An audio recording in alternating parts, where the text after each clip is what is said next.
Smart 24, driving business.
Good evening and thank you for joining us. This is Smart 24 TV and you're watching Business Today. I'm Jorum Sonko with Winnie and Nakawuki on sign language. And it's the 6th of March 2023. Now we do kick it off with the Bank of Uganda Agricultural Credit Facility, which has been undermined by low uptake.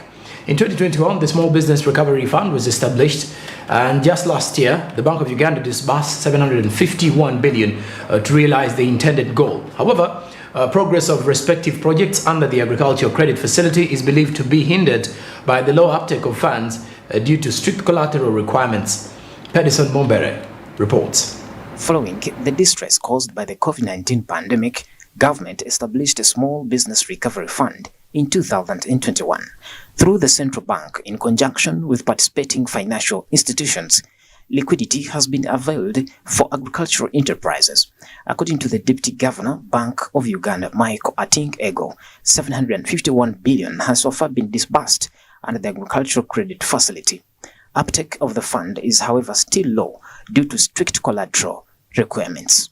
So, despite the scheme's success, it has not yet reached its full potential due to several challenges. This includes the fact that some participating financial institutions have a non-participation and low uptake. So I want to hear from you, why is the uptake low? More limitations have been manifested in the eligibility criteria, where annual sales and assets turnover vested in the 10 to 100 million has found to be restrictive, and the non-performing loans accrued due to COVID-19.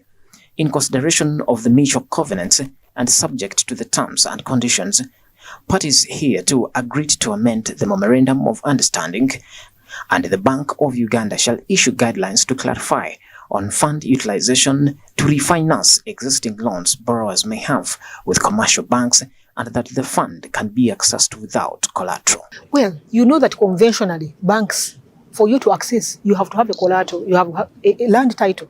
How many people have land titles? Even those who can afford to pay for that land title. It takes it's a tedious process. But the smallholder people don't have access to land titles, and so it becomes a challenge for them to access. If you don't have a land title, then you must have a building that you can pledge as collateral, or an asset that you can pledge as collateral. Now, those normally are things that can be able to be accessed by the medium to large scale. We need to up the uptake of this. So you then recall that in March last year, to be specific, on 3rd of March 2022, as a result, the Bank of Uganda issued a circular communicating these changes, which have been neatly summarized by Richard, the Executive Director of Finance. From such challenges, Amendments to ease the uptake and progress of the facility among small businesses have been registered, revising minimum employment level from 5 to 2 persons maximum and annual turnover from 100 to 300 million and maximum loan amount from 100 to 200 million. The maximum loan amount shall be 200 million, among others. Pedson Mumbere, Smart 24 TV, Business Today.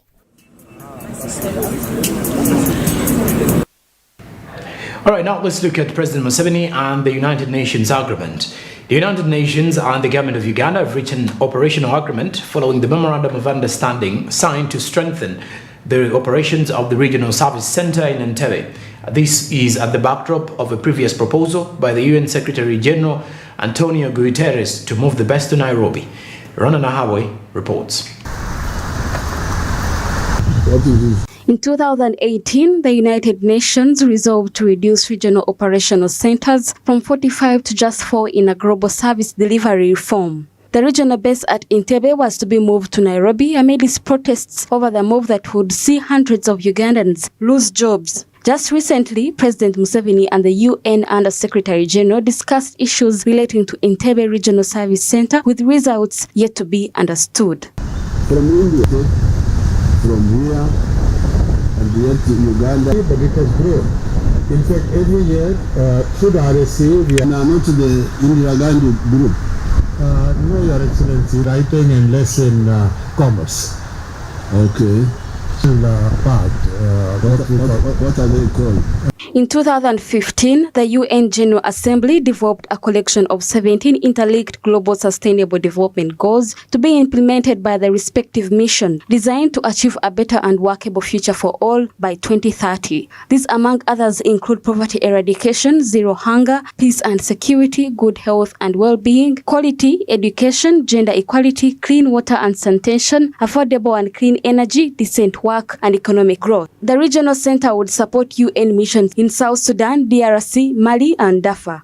Over 400 jobs would be lost in the long run, and from the UN operations, different SDGs would be realized not only in Uganda but across Africa. Locally, efforts and footprints have been realized with poverty eradication, where poverty rate decreased from 24.5% in 2009 and 2010 to 21.4% in 2019 and 20. Currently, 25.3 million Ugandans are caught up in poverty and insecurity as the population soars. Food security as of 2020, 19.4% of the population was registered as undernourished, and stunted growth among children under 5 years at 29%. Only 26% of the population in Uganda has access to electricity, and renewable energy resources count for only 5% of total electricity generation in the country. A tangible arrangement between Uganda and the UN is expected to revive links and opportunities for sustainable and inclusive development aligned to the drafted development plan.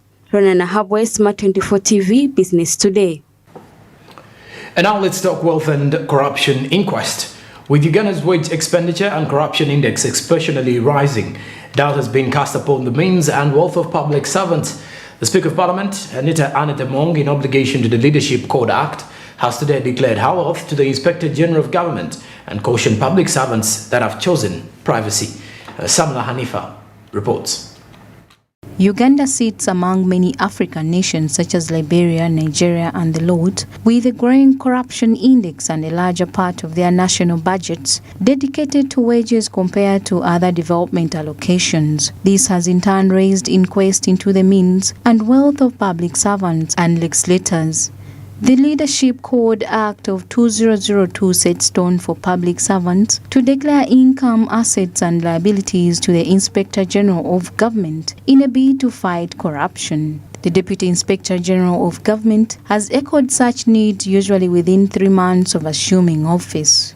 And for breach of the code, failure to submit correct information is punishable within the law, within Section 6 of the Leadership Code.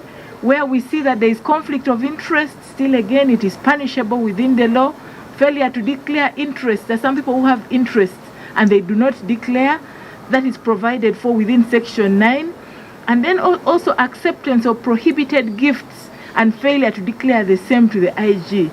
There are times when leaders do receive gifts of a certain value, and if it is beyond 5 currency points, we expect that that leader should walk in the light and come to the Inspectorate of Government. The office of the IGG has also received the Speaker's declaration, which was demonstrated before press in her boardroom. I have done it.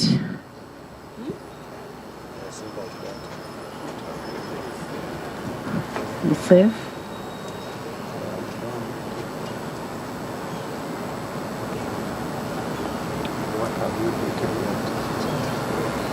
Speaker Anita Mong has instantly cautioned fellow leaders to embrace their activity for transparency because they are duty-bound to make the public know of their leaders' wealth status. It's a very crucial thing that we must always be accountable to the people who gave us these jobs, and we must be transparent. I don't see why people should continue hiding whatever they have in other people's name. If I have a property which is in my name, it is mine, and if I can account for where it came from, I should be able to do that. The quest of accountability is very, very important. The Speaker has also advised the office of the IGG to simplify the wealth declaration process, believed to frustrate those willing to declare and find themselves in the bad books. People who want to declare, in most cases you find the system is down. The system is down, somebody cannot, it will remain hanging for almost a whole week. So you need to make sure that the system is always updated, it is always working, because so many people try to declare. And you find most people get frustrated because they cannot declare because of the system. According to the Deputy IGG, 34,000 declarations are expected before 31st of March. However, funding has often irritated and hindered the process. Meanwhile, at least 45 leaders in breach of the law have been booked and their cases are before the Leadership Code Tribunal Court. So when doing verifications, the challenges we have are resource related, because verifications need the technical people to go down on the ground to ascertain whether these declarations are truthful or not truthful. So this is where we require a lot more funding. Last calendar year, we did verifications of about 250. We had to cluster the leaders and say, well, we are now going to take accounting officers or heads of institutions, of ministries, departments, and agencies. The month of declaring wealth is here. Over 45,000 declarations are expected by the end of this month. However, there are still some leaders who have still failed to declare their wealth to the IGG. Over 45 cases are with the Leadership Tribunal Court over the same issue. Sam Lanifa, Smart 24 TV, Business Today. Now, opposition members of parliament, in conjunction with the civil society budget advocacy group, CSBAG, have called upon government to consider changing its approach to spending. In light of this, they have proposed alternative budget priorities with a focus on stimulating economic growth and addressing pressing social issues. Martha Nimsima reports more on the alternative budget priorities. Uganda's upcoming budget is expected to hit 50 trillion shillings, an upgrade from the previous budgets dating back to the 1940s and currently carried on a deficit approach. With the growing external and internal financing, experts and legislators have advised government to consider reforming the budget framework paper, realign budget priorities with development goals, and widen avenues for improving accountability. This is expected to improve budget execution, promote accountability, and ensure effective and inclusive implementation of alternative priorities. Can we look at reforming the budget process, especially the budget framework paper? I have always found that reviewing the budget framework paper is really a wastage of time. Sectors have just started implementing in June, and the first budget code structure comes immediately, and you expect them to produce a draft budget by December. Not only that, as Parliament and Uganda, you are supposed to debate this budget within 30 days. But also is that these sectors have not even shown you their performance for the last half of the year. According to Honorable Matthias Mpuga, leader of opposition, government programs should correspond with the National Development Plan, which outlines the country's development priorities and provides a roadmap for achieving the desired goals. It is therefore essential that government programs are aligned with the plan to ensure effective implementation and execution. Key sectoral objectives, and we think that is acceptable. But when it came to implementation, we are saying that the government priorities are not actually what they are funding. And that raises questions whether there is sync between NDB3 and the government proposal through the program-based budgeting. Take an example of the propositions for the next financial year, where URA is anticipating to collect 3 trillion extra domestic revenue. We are saying that's a good thing, but can you give us an elaborate study as to where and how you're going to be able to raise that revenue? Honorable Jessica Bagala, woman MP Mitiana District, underscores that a human rights-based approach should be adopted while budgeting to ensure that budgetary allocations are not only guided by financial considerations, but also guided by human rights principles. This approach ensures that resources are directed towards addressing the needs of the most vulnerable and marginalized populations. The opposition, we are going to advance a human rights approach to budgeting, because we think if you don't think about the rights of Ugandans, then Ugandans may not be able to benefit from the budget. And we've looked at a number of issues. Today we are here to look at it, and we'll give you a final product on 30th of March as the opposition. We are going to have our own conference, and Ugandans will be able to judge, Ugandans will be able to assess what we would have been able to offer to them. And this is based on their rights. With the financial 2023-2024 budget framework paper currently drafted, it remains to be seen whether these alternative priorities will be reflected in the final document. Nevertheless, opposition leaders have proposed a human-based approach while preparing the country's spending, sparking an important debate about the country's spending priorities and underscoring the need for transparency and accountability in the budgeting process. Mathani Msima, Smart 24 TV, Business Today. All right, now away from that, let's talk youth entrepreneurship financing. As government has urged the youth to exploit government programs such as Emyoga, Youth Venture Capital Fund, and the Parish Development Model to achieve wealth. In the same spirit, 10 acres of land have been gazetted in industrial parks tailored for small and medium enterprises to freely support incubation. And Naomi Mutumba reports. He said that the government decided to switch to program-based budgeting in order to address the inefficiencies that have been observed with the sectoral approach. Under the old system, funds were allocated to sectors without any clear indication of how they would be used. As a result, there were cases of funds being misused or underutilized. The new approach enables better tracking of funds and ensures that they are used for their intended purpose.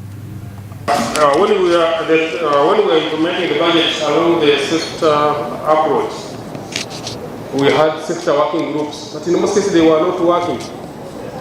They were not really performing what they were supposed to do. You find you are under sector, but a vote is more powerful than the head of the sector. Because maybe because they can approach the high offices and get a higher budget, we could make them easily. Is the silo way of doing business in the government, uncoordinated, mandate kind of bias and mandate wars, where institutions in the government, ministries, departments, agencies, local governments, those commissions and authorities that you know of, so many of them, we are having and still have this weakness of thinking about their own mandates. Mr. Ngovi believes that this approach shall improve the effectiveness of government spending by ensuring that resources are allocated to programs that deliver the most impact, because it will make it possible to easily identify priority areas and finance them accordingly. We finance the priorities by repurposing the budget. by moving the budget away from those areas which have ceased to be the priority. They could have been priorities. Like a year ago, priority number 1 was to keep Ugandans alive from the impact of COVID. Ugandans shouldn't die. So money moved from other sectors to health and security. Now, COVID has gone. Okay, we may say they haven't declared that it has gone, but we know, you can see here, a few months ago we couldn't be in this tent the way we are. So COVID has gone down, okay. So should now Ministry of Health retain all the resources that we gave it to fight COVID? No, resources should move now to where the priorities are. Focusing on specific programs and initiatives will help address inefficiencies and promote collaboration between sectors. It will help improve transparency and accountability. It will be interesting to see how the implementation of this new approach unfolds and impacts Uganda's economy in the years to come. Bronia Katsime, Smart 24 TV, Business Today. All right, now apologies for that particular report. Now that report was regarding the reversing of the budget approach, where government has moved to explicitly confirm the shift from sector to the program-based budget approach, where the PSST Ramadan Gobi expressed the commitment as a means to aid allocation of funds to only specific areas of need as opposed to the entire sectors. Now let's look at the youth entrepreneurship financing, where government has urged the youth to exploit government programs such as the Myoga Youth Venture Capital Fund and the Hash Development Model to achieve wealth. In the same spirit, 10 acres of land have been gazetted in industrial parks tailored for small and medium enterprises to freely support incubation. This is a report by Naomi Mutumba. A lot of valuable opportunities right here surrounding us in different parts of this country, but we are unaware of these opportunities. Uganda's economy heavily relies on agriculture, which employs approximately 64.6% of the working population, with 63% youth. Agro-industrialization has repeatedly been fronted, expecting that if fully exploited, it can significantly contribute to improved household incomes, with a basis laid in the National Development Plan and 2040 vision of transformation from subsistence to money economy. According to Ramadan Gobi, the Permanent Secretary and Secretary to the Treasury, government is still dedicated through projects such as the Parish Development Model, which takes the lion's share of the dedicated resources. They require us to connect very well with the people who are in wealth creation business or businesses, to be the foot soldiers, the champions of these programs. And that's the idea I'm getting now concretized everywhere you go. Instead of having government bureaucrats and politicians becoming implementers of wealth creation programs, we need to leverage the already, because already wealth creation is there. And that's why the GDP is growing. There are people who are doing these things. They are farmers. Agro-industrialization has repeatedly been tended towards commercialization and competitiveness of agriculture production. In this drive, youth incubation centers have been designed to achieve agriculture sector growth from 3.8% to 6.0% and job creation, plus other targets. Household dependence on subsistence agriculture as the primary source of income is to be reduced from 68.9% to 55%, and an increase in household food security from 60% to 90%. An incubation center gives one an opportunity to run a business in a controlled environment, so that when they go back in their communities, they can run that business. So while they are doing incubation, they are given a business to run. So they are learning, definitely. They can make losses, but when they make the profit, they go with it to become their startup. And definitely one of the things that we encourage them to do is to make use of the opportunities that government has put in place. We are the government, and the government is doing this for us, and we have a responsibility of growing the government revenue base. And to the young people, I want to explain to you that wealth is in three forms. Wealth is in three forms. The first form is daily income. If you don't have daily income, you can never be rich. You should find something to deliver to the market on a daily. I'll give an example of a chapati seller. We all know chapati sellers, right? One packet of chapati, the flour, costs about 8,000 shillings. And it takes half a liter of cooking oil to bake it. And a pack gives you about 20 chapatis, the one we buy at 1,000. So 8,000 plus about 5,000 is 13,000, and you make 20,000. That is 7,000 shillings a day. So if you have 3 points, that is 21,000 shillings, and it translates to 600,000 shillings. So that is daily income. To achieve the transformational goals, 10 acres of land have been gazetted for industrial parks tailored for small and medium enterprises, which can be freely used as incubation centers. Every industrial park, we are going to put the SME park, and UIA and other partners, we will put the building, put what is required, tailored in that region. For example, with support from UNDP, we are going to establish one in Kasese Industrial Park. And we are targeting SMEs that are in maize value chain, cocoa, coffee. Several opportunities presented, for instance, by the close to 1.5 billion people in Africa and a combined GDP of $3 trillion offered by the Africa Continental Free Trade Area signed in 2021, are all market complementaries for the youth to invest and grow the micro and small enterprises. Naomi Mtumba, Smart 24 TV, Business Today. All right, and you're still watching Smart 24 TV. Now, we do take a break, but Business Today will continue after the break with